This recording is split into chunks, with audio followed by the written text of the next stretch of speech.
Gwamnatin ƙasa ta bayyana shirin samar da sufurin jiragen ƙasa na birane a garuruwan Lagos da Kano da kuma Kaduna wanda zai laƙume makudan kuɗaɗe. Kotun koli a Najeriya ta kori karar shugaban PDP tsagin Tanimu Turaki da ya shigar inda yake kalubalantar matakin rushe taron zaben shugabanninsu da aka yi a Ibadan.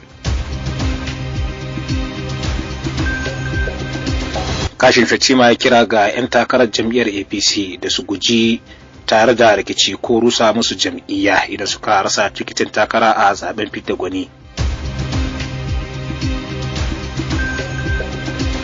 Waɗannan da ma wasu labaran za ku ji a cikin shirin namu na ƙasar ba a mako na yau 2 ga watan Mayu shekarar 2026.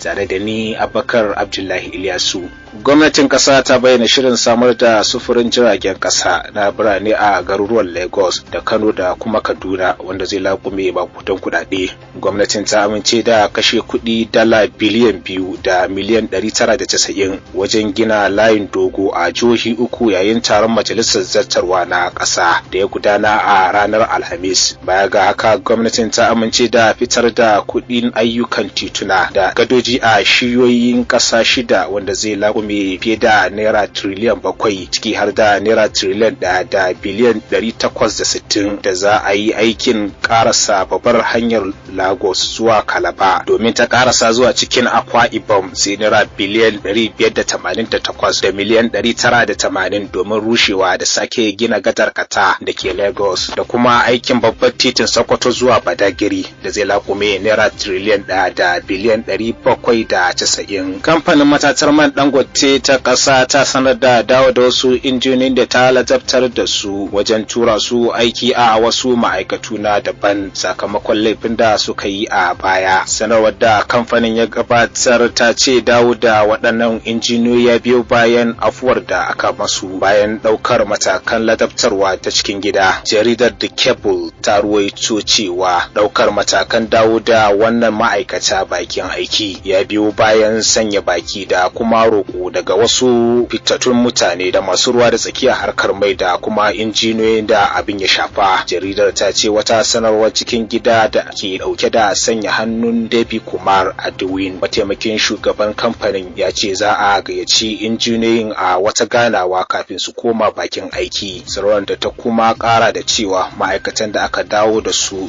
sun hada da waɗanda suka ƙi karɓar sauyin wurin aiki da aka yi musu a baya. Kamfanin Dangoten ya ce wannan wata sabuwar dama ce da aka baiwa ma'aikatan wajen jin ganin sun gyara halin su tare da zama masu da'a da kuma nuna kwarewa wajen mutunta dokokin aiki. A ƙarshe kamfanin ya ce duk wanda aka dada samu ya aikata wani laifi nan gaba a cikin wannan injiniyoyi za a kore shi kai tsaye. Shugaban kamfanin Dangote Aliko Dangote ya bayyana cewa sun fuskanci kalubale da dama daga cikin ma'aikatar matatar ciki har da waɗanda suka haɗa kai da wasu daga waje domin yi wa kamfanin zagon ƙasa wajen lalata musu kayan aiki. Shugaban ƙasa Bola Tinubu ya amince da bada tallafin naira biliyan 2 ga waɗanda harin ranar 29 ga watan Maris a unguwar Kubana Jos ya ritsa da su yayin da yake kira ga shugabannin jihar su jajirce wajen samar da zaman lafiya mai ɗorewa da kuma magance abubuwan da ke haddasa tashin hankali a jihar. A wata sanarwa da mai magana da yawun shugaban ƙasa Bayo Onanuga ya fitar ta ce shugaban ya bayyana wannan ne yayin da yake ganawa da wata tawaga ta mutum 32 daga jihar Plateau a wani mataki na cika alkawari da shugaban ƙasa ya ɗauka na tattaunawa da masu ruwa da tsaki. Kotun kolin Najeriya ta kori karar da shugaban PDP tsagin Tanimu Turaki ya shigar inda yake kalubalantar matakin rushe taron zaben shugabannin da aka yi a Ibadan yayin da yake sanar da matsayar alƙalin mai shari'a Stephen Ada ya bayyana cewa taron da suka gudanar a ranar 15 da 16 ga watan Nuwamba 2025 a Ibadan rashin da'a ne ga hukuncin babbar kotun tarayya da mai shari'a James Omotosho ya yanke inda ya dakatar da su daga gudanar da babban taron jam'iyyar. Kotun koli ta kuma soki bangaren Turaki game da zuwa kotun da bata da hurumi a madadin zuwa kotun ɗaukaka ƙara saboda saboda haka kotun ta tabbatar da hukuncin kotun ɗaukaka ƙara da ta yanke na haramta taron PDP a jihar Oyo. Uku da cikin alƙalan 5 ɗin sun amince da wannan hukunci, yayin da 2 daga cikin suka ce kotun ɗaukaka ƙara tana da hurumi.